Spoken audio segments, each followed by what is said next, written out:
a sauvé le monde par le sang de son Fils unique Jésus-Christ. Père des Lumières, Père de notre Seigneur Jésus-Christ,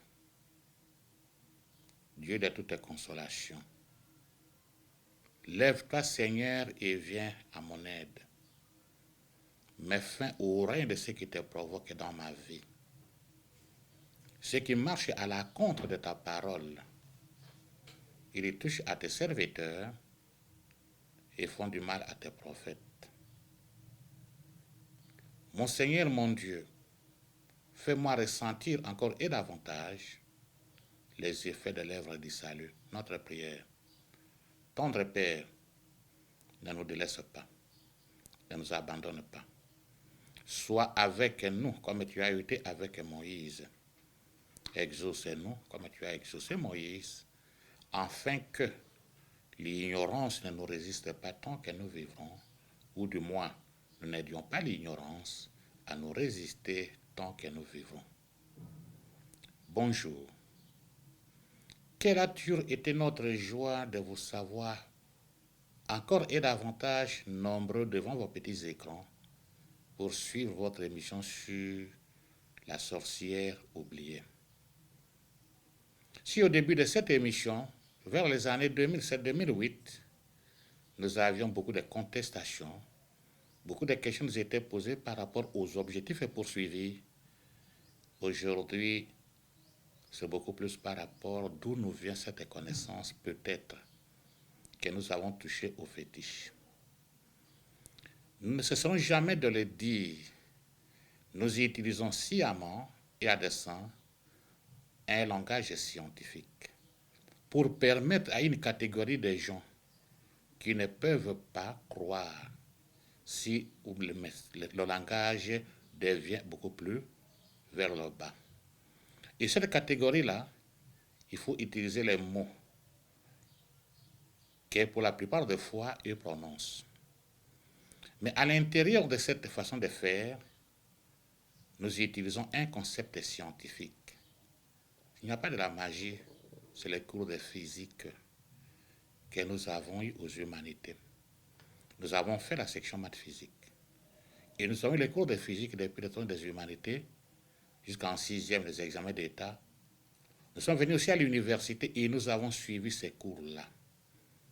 Peut-être, la grâce pour moi, c'est de voir Dieu, de voir la parole de Dieu à l'intérieur de la physique, ou la physique à l'intérieur.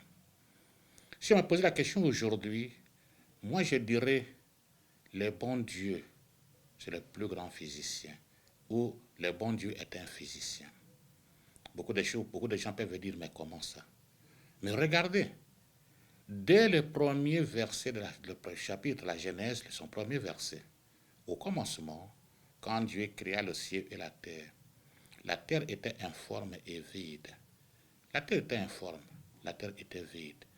Et le souffle de Dieu se mouvait au-dessus des eaux, mouvement. Maintenant, quel mouvement? La cinématique étudie les mouvements sans tenir compte des causes qui produisent ces mouvements.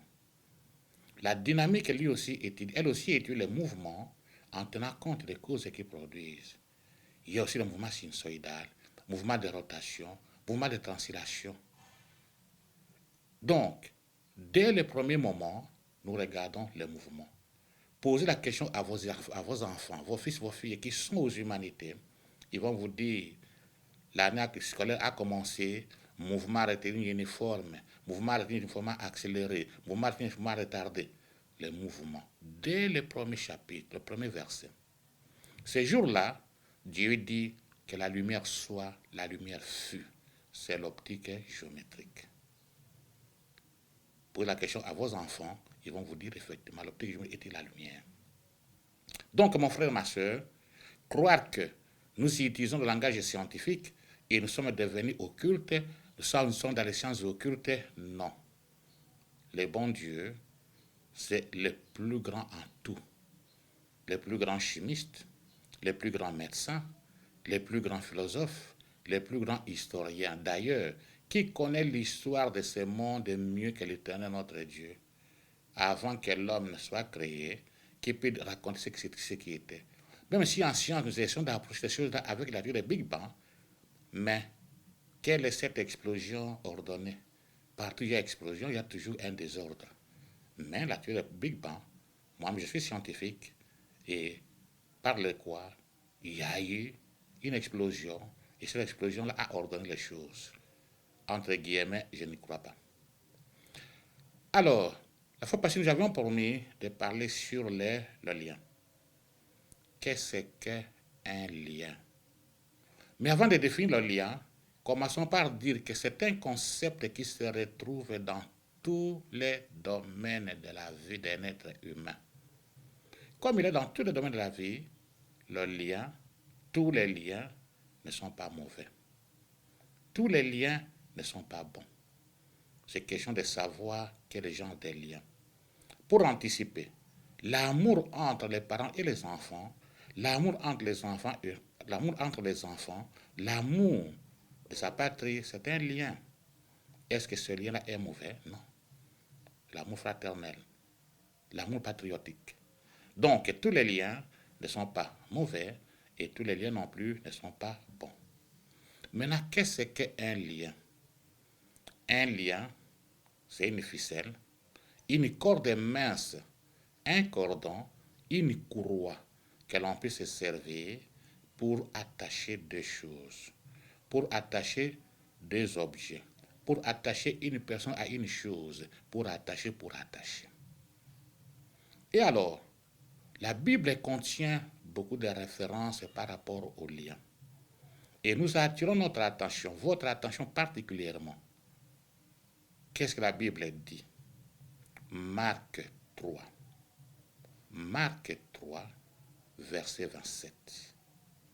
Personne ne peut entrer dans la maison d'un homme fort et piller ses biens sans avoir lié auparavant cet homme fort. Lien. Luc 11, verset 21 à 23. Si un homme est fort, bien armé, garde sa maison, ce qui appartient est en sécurité. Et nous disons, ne nous trompons pas de cible. Ne confondons pas les choses. Le diable n'est pas un amateur. Moi, c'est encore un imbécile. Il connaît très bien, je dirais même trop bien, la fidélité de Dieu. Mieux que toi et moi. Le diable connaît que notre Dieu ne contredit jamais sa parole. L'Éternel notre Dieu est derrière sa parole. L'Éternel notre Dieu veille à l'accomplissement de sa parole. Et comme Dieu a parlé ainsi, le diable va se servir de cette parole. Il sait très bien qui l'a dit, c'est Jésus-Christ. Pour lier un homme fort, pour voler, piller un homme fort, il faut commencer par le lier. Et alors, il va entamer une procédure pour réussir à ça. Premièrement, il regarde ce que la Bible dit. Et qu'est-ce que la Bible dit? Marc 3, verset 26. Si Satan se révolte contre lui-même, il est divisé, il ne peut pas subsister. Alors ces versets, les efforts maléfiques, les efforts démoniaques que le diable fournit, c'est la cohésion entre ces démons, l'unité maléfique, l'unité entre ces démons, l'unité entre les démons et leur collabo sur la terre, l'unité entre leurs collabos sur la terre. Le diable ne peut pas chasser le diable. Oh non, nous sommes allés voir un féticheur qui a chassé un esprit fou. Il ne peut pas. Au contraire, il va vous faire l'endormissement. Quelque chose de manière très provisoire. Et vous avez l'impression que vous allez trouver la solution à votre problème. Attendez seulement les jours qui viennent. Donc, si un royaume se divise, il ne peut pas subsister. Et le diable a maintenu son royaume autant de siècles, autant de millénaires, c'est qu'il a fourni des gros efforts, il continue à fournir des gros efforts pour maintenir ces démons dans l'unité de la cohésion. Alors, lorsqu'ils se chamaillent sur la terre, c'est juste pour tromper les humaines créatures.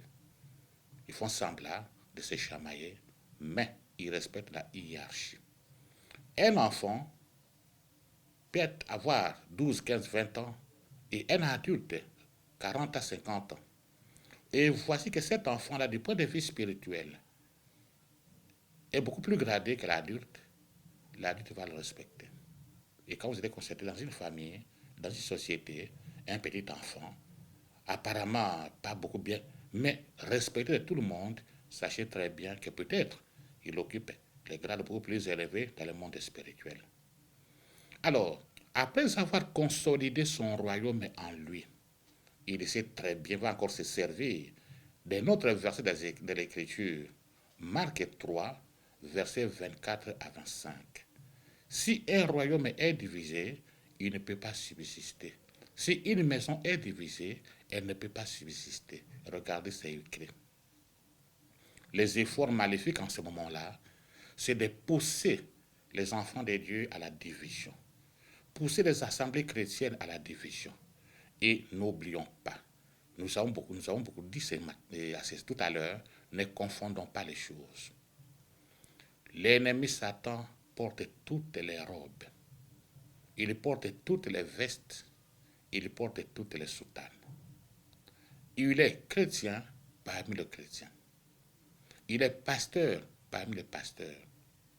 Il est prêtre parmi les prêtres. Il est religieux parmi les religieux, parmi les religieuses. Il est. Dans tout, il porte toutes les vestes. Donc alors, croire aujourd'hui que c'est telle église qui devient meilleure par rapport aux autres, un peu d'humilité. L'ennemi Satan porte toutes les vestes. Il est présent, il veut se faire présent dans toutes les assemblées, partout où les enfants de Dieu sont. Alors vous allez constater que dans une assemblée, dans une famille, les gens ne se parlent pas. Les gens sont divisés. Dans une maison, les gens sont divisés. Et alors parlons un peu de ce royaume, ou disons de cette famille, papa, maman, les enfants. Posez la question aux petits-enfants. Papa, maman, les enfants et l'air bien. L'homme fort de la maison, c'est qui? Les petits-enfants vous dire, c'est papa. Et quand papa n'est pas là, ça devient maman. Ou bien ça devient yaya, dans le cas où les parents ne sont pas là. Mais alors, le diable est conscient que pour lier papa à la maison, l'homme fort, ou lier la maman, la femme forte, il y a une procédure. La première, consolider l'unité. Deuxième, les diviser. Et vous allez voir que dans une maison, dans une famille, les parents, ceux qui sont dans cette famille chrétienne, 3-4 jours ne se parlaient pas. 2-3 mois, ils ne se parlaient pas. Les patients ne se parlaient pas. Les diacres et les patients ne se parlaient pas. La division. Aussi, la Bible accorde une grande importance à la réconciliation. C'est le livre de Matthieu 5 que l'on trouve. Si tu es devant l'autel, tu présentes ton offrande devant l'autel et que tu te souviens que tu as un problème avec ton frère, laisse d'abord ton offrande, va te réconcilier avec ton frère et reviens présenter ton offrande. Imaginez-vous que la Bible accorde plus d'importance à la réconciliation qu'à l'offrande. Offrir à Dieu, c'est tout ce que nous disons, c'est tout ce que nous voulons. Mais quand tu te souviens que tu as un problème devant l'autel avec ton frère, avec ta soeur, la Bible dit quoi? Laisse. Va d'abord te réconcilier. Mais regardez ce que le diable fait. À partir de nos maisons, nous nous souvenons, nous sommes conscients que nous avons un problème avec notre partenaire. Nous avons des problèmes avec nos parents. Nous avons des problèmes avec les enfants. Nous avons des problèmes avec les pasteurs. Nous avons des problèmes. Mais nous y allons quand même avec notre offrande. Pour que les hommes nous voient, pour que les hommes nous donnent la gloire. Vous êtes devenu pour l'ennemi Satan une proie facile. Mon frère, ma soeur, bien sûr, l'évangile social a amené beaucoup de gens à chercher à décolorer la parole de Dieu. Elle est vivante, elle est efficace, plus tranchante que n'importe quelle épée à double tranchant. Et à ce moment-là, quand vous faites des choses comme celle-là, par rapport aux hommes, vous avez reçu votre gloire, mais par rapport à l'ennemi Satan, vous êtes devenu une personne facile à lier, facile à dompter. Et alors, souvent nous utilisons, puisque l'homme est influencé par ce qu'il attend et ce qu'il voit, si notre réalisateur est prêt. Regardons un peu ce genre de liens. Regardons un peu ce que l'homme est capable de faire aujourd'hui. Et on se pose la question, de quoi les enfants? les petits-enfants. Quelle vie vont-ils mener les jours qui viennent, les années à venir? Quand nous regardons ce tableau, qu'est-ce que nous constatons? Regardez cet atout. Commençons par celui-là, où vous voyez qu'il y a un visage. Il y a le nez, il y a les canines, et vous regardez. Vous regardez aussi, et vous voyez ces gens de tatou. Vous voyez là-bas une croix, et vous voyez. Mais Lévitique 19, verset 2, Lévitique 19, verset 2, parle à toute l'assemblée des enfants d'Israël, et tu leur diras, soyez saints, car je suis saint, moi l'Éternel votre Dieu. Soyez saints, car je suis saint, moi l'Éternel votre Dieu. Le diable est conscient des Écritures, va tout faire pour vous conduire dans une vie de péché. Vous conduire dans une vie en contradiction avec ce qui est écrit. Vous conduire dans une vie. Là, vous voyez quoi? Les pentagones, la croix renversée.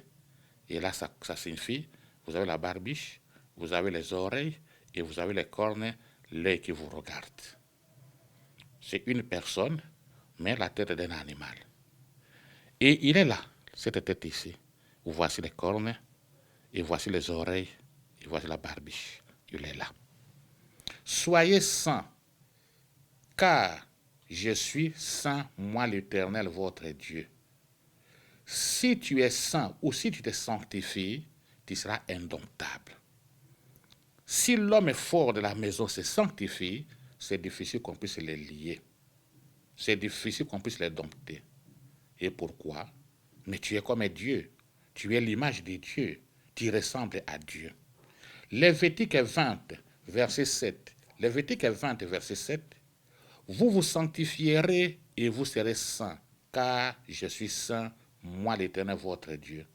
L'erreur du diable à ce niveau-ci, c'est de vous aider à normaliser la normale. Notre société est tentée de devenir victime de cela depuis quelques décennies. Chercher à normaliser la normale. Banaliser les péchés. Quand je regarde, je ne voudrais pas citer. Mais certains coins de notre capitale ici, vous y arrivez, vous posez la question, est-ce que je suis encore à Kinshasa ou je suis déjà en dehors du pays? Donc, des jeunes filles, bien habillées, entre guillemets, mais alors un soir, vous voyez même le changement de couleur pour montrer qu'ici commence le début des fesses, mais exposé à l'extérieur, en train de causer, et les parents regardent ça de manière passive. Nous sommes en train de banaliser les péchés, normaliser la normale. Et alors, un chrétien n'a pas de vie privée. À partir du moment que le chrétien commence à défendre sa vie privée, non, là, on est en train de sortir, on est en train de banaliser. On est en train de banaliser la sanctification. Au nom de quoi? Au nom de tout le monde est pécheur, tout le monde les fait, nul n'est saint, vas-y, comment sauras-tu que tu es à mesure? Mon frère, ma soeur, le diable n'est pas un ami. Le diable ne sera jamais votre ami. Et d'ailleurs, ceux qui font le satanisme actif, il leur dit, il ne faut pas l'appeler même Satan. Et pourquoi? Il dit, il n'est pas de votre génération. De ce point de vue-là, je pense qu'il a raison. Il n'est pas de ta génération. C'est un esprit plus qu'ancien. Quel est son âge? Est-ce que toi tu connais? Combien de personnes a-t-il induites en erreur? Est-ce que tu connais? Lévitique 20, verset 7. Lévitique 20, verset 7, nous venons de le dire. Sanctifiez-vous. Mais 20, verset 26. Vous serez saints pour moi, car je suis saint, moi l'Éternel. Je vous ai séparé de ce peuple, afin que vous soyez en moi. Regardez là, vous voyez pour ce monsieur, l'étoile est renversée. Et là, qu'est-ce que nous constatons? La barbiche, les oreilles, et puis les cornes, l'image est à l'intérieur. Celui-ci a son mollet, barbiche, oreille, et puis tout ça, elle est inscrit dans un cercle. La même chose pour cette personne-là.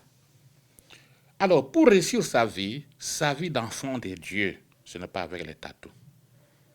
Même quand vous écrivez les tatous sur votre corps, pour réussir sa vie d'enfant de Dieu, il y a des relations qu'il faut rompre. Absolument. Il y a des relations qu'il faut rompre. Non seulement des relations qu'il faut rompre, il y a des endroits qu'il faut éviter et éviter absolument. Il y a même des gens, il faut éviter de fréquenter.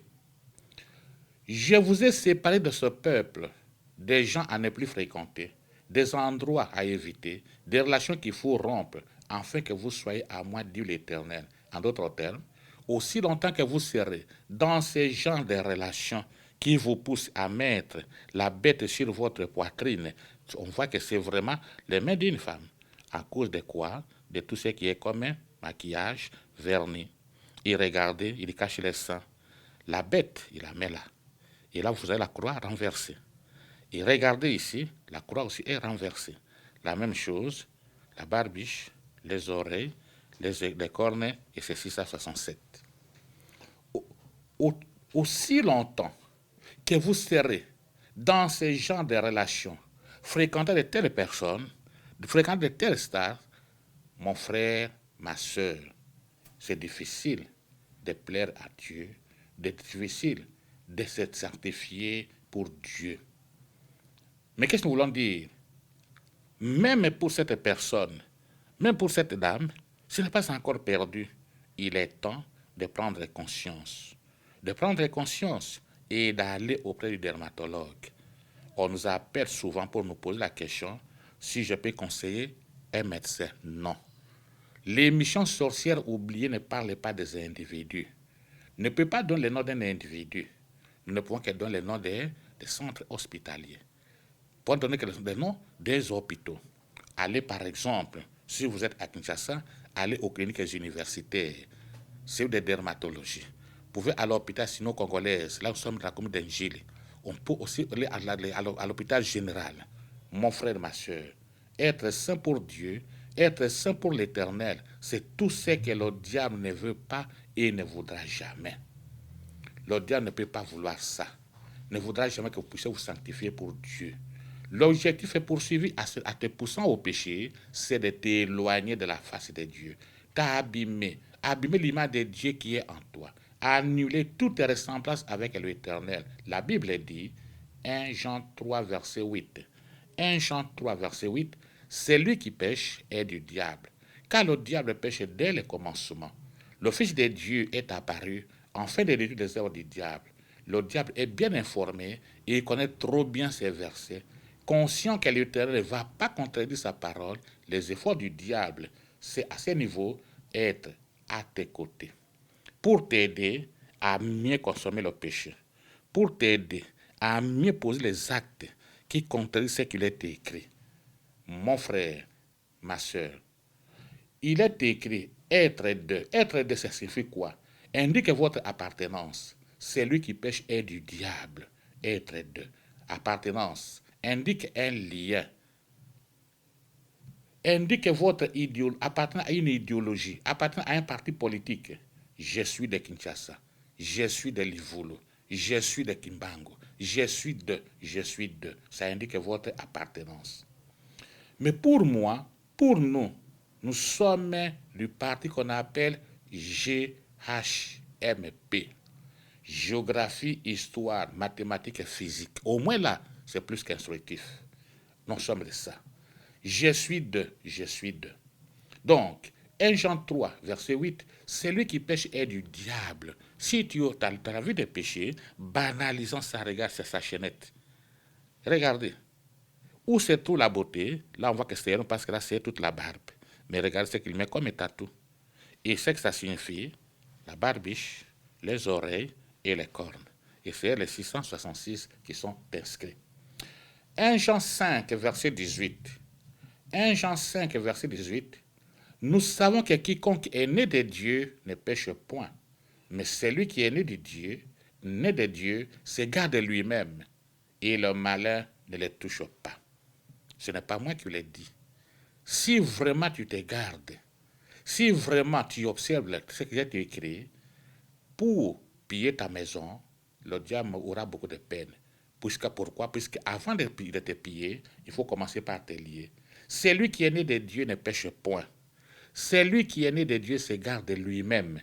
Et le malheur, le diable ne le touche pas. Le malheur, le diable ne le touche pas. Si une telle personne se met devant la porte de sa maison, pas avec des tatous, celui-ci, s'il se met devant la porte de sa maison, quelle que soit la force physique du pays, puisqu'il fait je prends un grand sport, ce n'est pas ça qui va effrayer le diable. Et pourtant, c'est lui qui peut ne pas avoir, surtout ceux qui n'ont pas les tatous sur leur corps, mais qui vit la sanctification, devant leur porte, l'ennemi ne pourra pas les piller. Et alors, regarde, cet animal ici, barbiche, les oreilles, les cornes, c'est ce qu'il a mis sur son corps, sur sa poitrine. L'ennemi Satan sait bien que dans cet état ici, vous êtes une proie facile. Tu es devenu une proie plus que facile. Mais dans les états de sanctification, il ne sait pas vous toucher. Et par conséquent, il ne sera pas non plus vous lier. Alors, pour rappeler d'où nous venons, nous allons commencer par dire le canevas que le diable suit, que nous sommes en train de décortiquer, l'unité entre ces démons, diviser les enfants de Dieu, les pousser au péché. Quatrièmement, une vie de mensonge. Il ne faut pas faire de la blague avec l'ennemi Satan. Humainement, on ne sait pas les vaincre. Il y connaît beaucoup de versets bibliques qu'il exploite avec une grande précision. Et après vous avoir poussé au péché, entretenir en vous une vie de péché, il va vous aider à fermer la porte de la sanctification et s'assurer que vous êtes de lui. Et quand il s'assure que vous êtes de lui, qu'est-ce qu'il va faire? Il va alors vous aider à être dans les mensonges. Par exemple, ça, c'est dans les mensonges. Il va vous aider à être dans les mensonges. Vous avez une vie de mensonges, un comportement de mensonges, les manières de mensonges, langage mensonge, attitude mensonge. Mensonge devient pour toi un mode de vie, de mensonge, un mode de vie.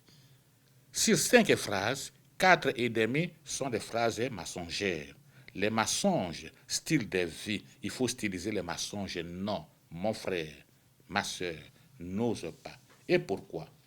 Mais tout ça parce que le diable sait que la Bible a dit, si tu es dans les mensonges, tu deviens son fils, tu deviens sa fille.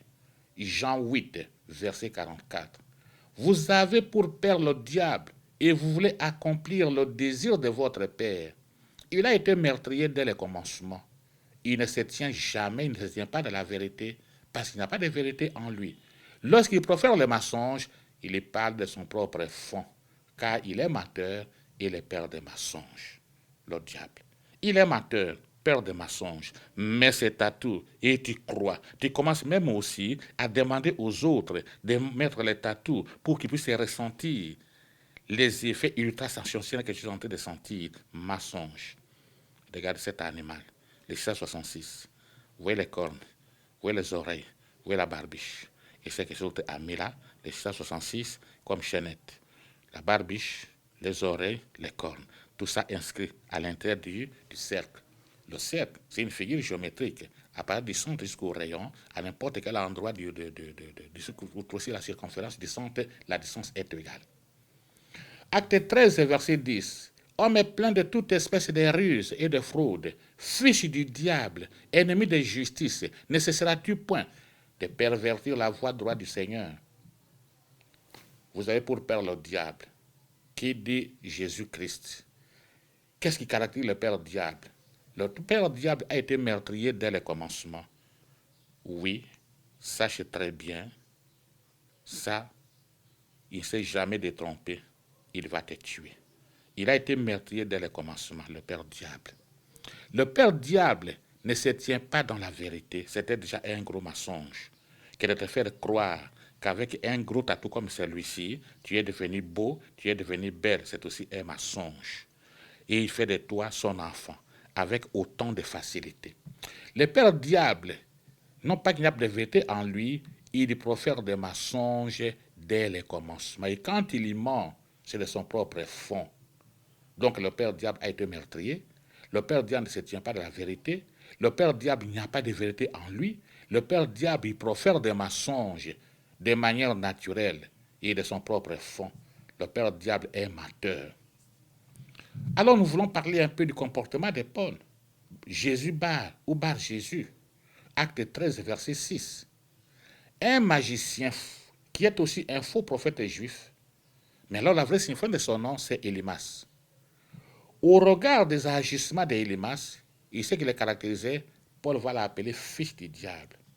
Donc après être rassuré que la parole de Dieu lui donne raison, c'est-à-dire par des mensonges, tu es devenu son fils, par des mensonges, tu es devenu sa fille, c'est qu'il faut. Il a plus de facile de disposer de toi maintenant, il va passer à la quatrième étape. Mon frère, ma soeur, Dieu n'est pas un homme pour mentir, ni un fils d'homme pour se repentir. Il n'affirme jamais rien sans tenir parole. Ce qu'il promet, il le réalise. Quand tu le bénis, il ne peut rien changer. Vous voyez cette image ici. Il est là. La barbiche, les oreilles et les cornes. Et alors regardez combien c'est cet atout, combien de crânes. 1, 2, 3, 4, 5, 6 et la grosse. Et alors c'est encore ici. Dieu n'est pas un homme pour mentir, ni un fils d'homme pour se repentir. Ça ne sert à rien de faire les gros dos, ça ne sert à rien de faire les bras de fer avec l'Éternel notre Dieu ou de faire les bras de fer avec ses serviteurs. Donc, conscient que la parole de Dieu défend aux enfants de Dieu de dormir avec la colère, il va tout faire pour que vous puissiez vous chamailler le soir. Pour un rien, les pasteurs, les diacres se chamaillent. Pour un rien, papa, maman à la maison se chamaillent. Ils n'ont pas eu le temps de se réconcilier. Ils vont dormir avec la colère. Regardez celui-ci. Vous voyez la barbiche, les oreilles, les cornes. Mais qui est à l'intérieur? Et c'est cet œil-là. Le danger, c'est ça qui est à l'intérieur. Donc, vous n'avez pas eu l'occasion de vous réconcilier. La Bible va lui donner raison. Éphésiens 4, versets 26 à 27. Si vous vous mettez en colère, ne péchez point. Que le ciel ne se couche pas sur votre colère et ne donnez pas accès au diable. Pour s'assurer d'une victoire éternelle, pour s'assurer d'une victoire continuelle, pour s'assurer qu'il est maintenant l'ascendance sur vous, le diable va faire quoi? Il va vous aider à vous chamailler. Vous chamaillez quand? Le soir. Surtout quelques minutes avant d'aller dormir. Et si vous faites, l'homme est fort, la femme est forte, il va viendra vous lier, vous qui êtes homme fort, la femme forte, il va vous lier avec quoi? Les liens, soit en lien en corde, les liens à fil métallique, même les liens avec des chaînes métalliques. Et là, il n'y a pas de la blague. L'ennemi était méchant. Donc, résumons un peu ce canevas. Premièrement, consolider l'unité parmi ces démons. Il va consolider l'unité. Après avoir consolidé l'unité parmi ces démons, qu'est-ce que le diable va faire?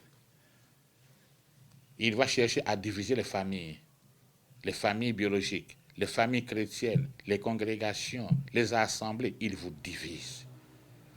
Après avoir réussi à vous diviser, alors il va vous pousser au péché pour vous éloigner de Dieu, de rendre l'image de Dieu qui est en vous et que vous êtes. Et pourquoi? Pour que vous deveniez une proie facile. Car si vous êtes dans la sanctification, vous êtes indomptable. Quatrièmement, il va développer en vous une vie de mensonge, un langage de mensonge, pour faire de vous ses fils et ses enfants, ses fils et ses filles. Et alors, surtout cinquièmement, vous poussez à dormir avec la colère, afin d'avoir l'ascendance sur vous. Et quand il a l'ascendance sur vous, sachez très bien, il va vous lier. Vous lier ne devient plus un problème. Alors il va utiliser les moyens les plus forts, les liens les plus forts pour pouvoir vous maintenir dans son esclavagisme en lui. Alors parlons un peu piller, parce que nous voilà, avant de piller la maison de quelqu'un, mais qu'est-ce que signifie piller? Piller signifie dépouiller un local, dépouiller une maison, dépouiller une ville, des biens qu'on trouve d'une façon violente et destructive, c'est-à-dire dévastés. Nous connaissons un peu Nous avons vécu un peu ça ici chez nous, le temps de pillage vers certaines années. Regardez ça. Mon frère, ma soeur. Et vous voyez quoi? La barbiche. Ça sont les oreilles. Et là, ce sont des cornes. Quels conseils pouvons-nous donner? Mais ce n'est pas tard, puisque Dieu est amour. Le fait que notre Dieu soit un Dieu plein de miséricorde, c'est que nous avons ici la barbiche, les oreilles, les cornes. Mais regardez, le regard est à l'intérieur. Ils ont utilisé ce que nous avons là. Ce que nous avons là. Donc, pour dire, dans ces conditions ici, vous pillez, parce que vous êtes déjà fait lier, vous piller devient plus que facile. Piller, s'emparer des biens qui se trouvent dans un lieu en causant des dommages, en utilisant des violences. Piller, c'est voler les biens d'autrui en utilisant des violences. Jean 10, verset 10. Le vol ne vient que pour dérober, égorger et détruire. Il va faire quoi? Il va vous voler la santé, la maladie dans les assemblées. Il vous vole la joie, il vous vole la paix. Et alors ça devient quoi? On se chamaille, des gros mots, on ne se fait plus confiance. Il vous voit les avoirs, la richesse, et là c'est la régression. Il vous voit la réussite, il laisse derrière vous les échecs. Et alors la liste n'est même pas exhaustive. Nous avons déjà dit que Luc 11, 21, 22, lorsque un homme est fort et bien armé, garde sa maison, ce qu'il possède est en sécurité. Alors, mais si un plus fort que lui survient et les dompte, il va lui ravir l'arme ou les armes que lui utilisait. Et c'est ça, ce que le diable fait.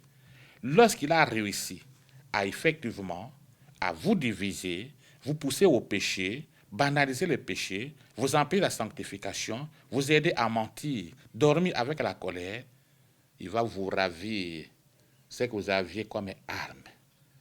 Il va vous le ravir. Lorsqu'un homme est plus fort et bien armé, garde sa maison, en ce moment-là, ce qu'il possède est en sécurité. Mais si cette personne-là, un plus fort que lui arrive à les dompter, en vérité, il devient une proie plus que facile. Conséquence, ce qu'il avait comme arme, on va te les ravir. Et parmi nous, quelles sont les armes que nous détenons? La plus grande arme que nous détenons, peut-être on ne le cite pas beaucoup. Si tu poses la question aux gens, vous dites, mais c'est la prière. Oui, la prière c'est une arme. Mais la plus grande arme que nous détenons, c'est quoi? L'échelle des valeurs. Cette prière-là doit être présidée par une échelle des valeurs. Donc, l'échelle des valeurs. Il est temps pour prier et on accorde le temps à la prière. On s'est décidé de prier à 3 heures, on va s'élever pour à 3 heures. Quel que soit, on s'élève pour prier, échelle des valeurs. Et le diable, lorsqu'il survient, il te dompte, il va t'enlever toutes ces armes-là dans lesquelles tu t'es confié et parmi lesquelles l'échelle des valeurs. Quand il t'a ravi l'échelle des valeurs, la prière personnelle, la prière en famille, la prière en communauté n'est plus une priorité. Dans ces conditions ici, est-ce qu'on peut encore accorder une priorité à la famille, à la prière personnelle? Dans ces conditions-ci, donc on t'a ravi l'arme, on t'a ravi l'échelle des valeurs. La présence à la messe, un dimanche, la présence aux assemblées chrétiennes, un dimanche, la présence, même quand on arrive en retard, beaucoup de minutes de retard, on n'a pas de remords. Mais pourquoi? Mais parce qu'on t'a ravi l'échelle des valeurs. Mais pour cette personne, ce n'est pas ça, c'est un tatou. Cherche un dermatologue qui t'enlève les tatous et les hommes de Dieu vont prier pour toi. Tu te confesses, tu te sanctifies, tu entres dans le cadre des enfants de Dieu. Dieu est miséricordieux. Dans ces conditions où on t'a enlevé l'échelle des valeurs, la louange, action de grâce, devient une conjugaison sans conviction. Et dans nos assemblées, beaucoup de louanges, ce sont des bruits, des conjunctions sans conjugaison. Seigneur, je sais que tu es Jéhovah Rapha, tu es Jéhovah Shammah, tu es Jéhovah Shalom, tu es Jéhovah Sbakishen. Mais il est. Mais au fond, conjugaison, les gens attendent. Mais toi-même, tu n'y es plus. Mais quelqu'un peut dire, Éternel Dieu des armées, quand je regarde les cieux et la terre, je me rends compte qu'il n'y a pas... pareil a été avant toi, ne sera après toi. Que toute la gloire puisse te revenir. Le temps nous manque pour continuer. Qu'est-ce que nous voulons dire aujourd'hui? Le lien est un concept utilisé dans tous les domaines de la vie des êtres humains. Comme concept, tout lien n'est pas mauvais, tout lien n'est pas bon. Tout dépend. Et nous avons défini le lien comme une ficelle, une corde mince, un cordon, une courroie qui permet d'attacher une chose à une autre, un objet à un autre. La Bible dit quoi? Il y a beaucoup de versets par rapport au lien. La Bible dit, avant d'entrer dans la vie d'un homme fort et piller ce qu'il possède, il faut commencer par lier l'homme fort. Dans une maison, papa, maman, les enfants, ce qu'ils possèdent. Pour que le diable entre dans une telle maison, piller ce qui est à l'intérieur, la santé des enfants, le bonheur, tout ce que vous voulez, il doit commencer par lier l'homme fort. Poser la question aux petits-enfants. L'homme fort de la maison, c'est papa. Dans une assemblée de chrétiens, l'homme fort, c'est le pasteur. Et alors, il y a une procédure que nous avons expliquée au Caneva. Premièrement, il va consolider l'unité entre ces démons. Entre ces démons et leurs collabos sur la terre. L'unité entre leurs collabos sur la terre. Deuxièmement, diviser. Chercher de diviser l'assemblée. Diviser la maison. Les gens ne se séparent pas. Et quand il a réussi à diviser, il va vous aider à banaliser la réconciliation. Troisièmement, vous poussez au péché, afin de falsifier l'image de Dieu que vous êtes, l'image de Dieu qui est en vous. Après vous avoir poussé au péché, pour falsifier l'image de Dieu, alors développez en vous les mensonges, pour que vous deveniez ses enfants. Vous savez comme père le diable, il voulait faire la volonté de votre père. Lui, quand il ment, c'est son propre enfant. Donc, les mensonges font que vous deveniez ses enfants. Et la Bible lui donne raison. Alors, après vous avoir conduit à cette vie de mensonges, s'assurer que vous devenez ses enfants, ça lui restait l'étape, avoir l'ascendance sur vous. Et cette ascendance, c'est vous pousser à vous chamailler et à dormir sans être réconcilié avec votre colère. Il a l'ascendance sur vous. Et quand il a l'ascendance sur vous, il va vous lier. Avec quoi? Alors là, on va développer la prochaine fois les différentes sortes de liens. Dieu qui a sauvé le monde par le sang de son Fils unique Jésus-Christ. Père Saint, Père de notre Seigneur Jésus-Christ, Dieu de consolation, lève-toi mon Seigneur et viens à notre aide. Mets fin au règne de ceux qui te provoquent dans notre vie. Ceux qui marchent à la compte de ta parole, ils vont faire du mal à tes prophètes et fais-nous ressentir davantage des effets de l'œuvre du salut. Tendre Père, ne nous délaisse pas, ne nous abandonne pas. Sois avec nous comme tu as été avec Moïse. Exauce-nous comme tu as exaucé Moïse, afin que l'ignorance ne nous résiste pas tant que nous vivrons, ou du moins, nous n'aidions pas l'ignorance à nous résister tant que nous vivrons. Si pendant ce temps, parce qu'il a promis qu'il va revenir, Jésus-Christ n'est pas encore revenu, alors la fois prochaine, nous allons continuer avec les sortes de liens. Bonjour.